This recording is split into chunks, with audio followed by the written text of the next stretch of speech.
So, Harry, kind of wrapping up kind of a discussion in terms of your knowledge in the banking sector and equipment leasing groups within a banking sector. How would a bank?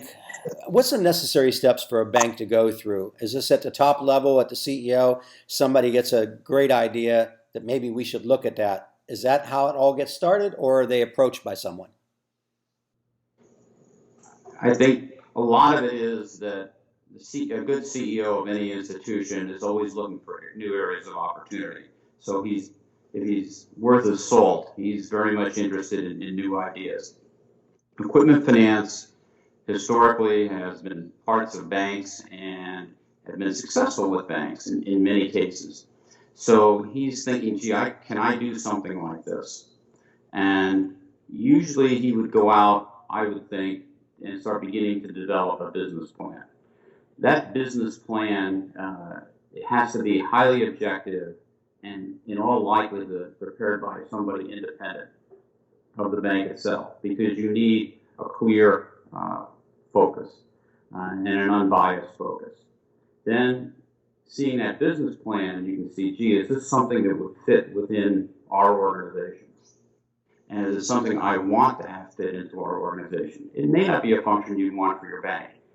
I would argue, naturally, being an advocate of the industry, that it is something you should have as part of your bank because you're losing. But that discussion aside, that independent plan is what I think is most important. And then once the CEO gets that idea and starts to develop that plan, when that plan is in place, in order for it to be successful, all of the senior management of the institution, and you have to have consensus amongst them before you would enter the equipment finance business. Because you can't have an officer, a senior officer in some part of the bank thinking this is a bad idea.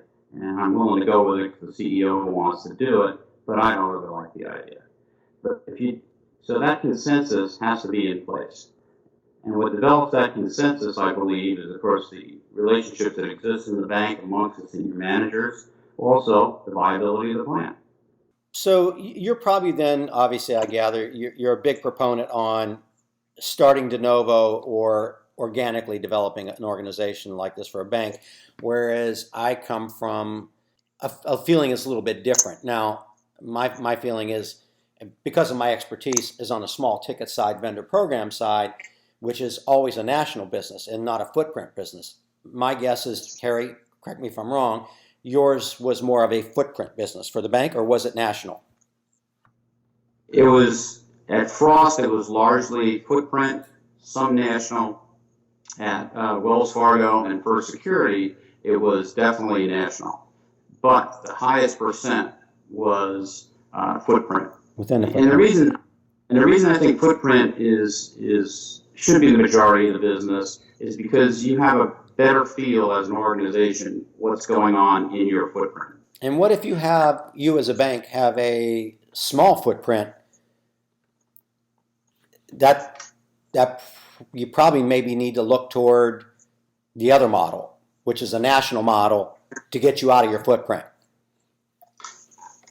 Either model can work, okay, whether it be footprint or whether it be national, okay, and I've seen it work. However, I've seen more failures with banks who have gone out and brought in people who have said, gee, I can go nationwide and bring you, X tens of millions of dollars of business, only to find that doesn't really fit with the culture of what that bank is. Right. And they fail. Yeah. So you see more failure, I think, with people wanting to jump into a big national picture versus people who want to build something from within the footprint and bring on more of maybe the national type of business. I think the business model for starting with the footprint has much more long-term sustainability. If you go with something that is, wow, I'm going to jump into a particular industry nationwide, that has less of a chance than something that you're building from scratch. I'm guessing, yeah, but one area I might disagree is that I think that is all highly dependent upon the size of the bank. If the bank has a fairly wide footprint and a very well, good growing area, then I think the footprint works because you've got a bigger pool to work in. Whereas, let's say if you're a $300 million bank and you cover a part of a state, there's only so much of that to go around. In which case, at that point, you need to look at maybe the small ticket vendor program kind of stuff because your hold limits. You can't do big deals if you've only got a $300 million bank, right?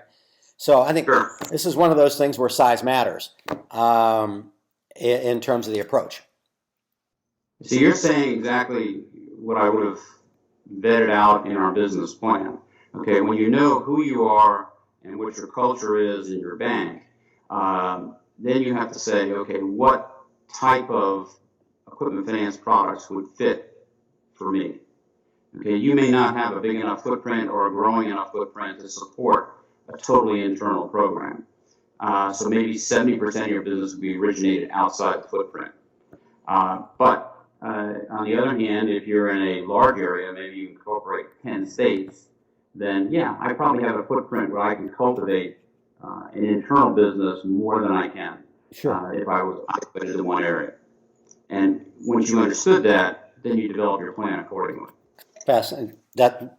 I couldn't agree more. So I think obviously we're saying the same thing, but it's interesting. We come about it two different ways because of the side of the business we each kind of came from. Although you did have a lot of vendor program experience.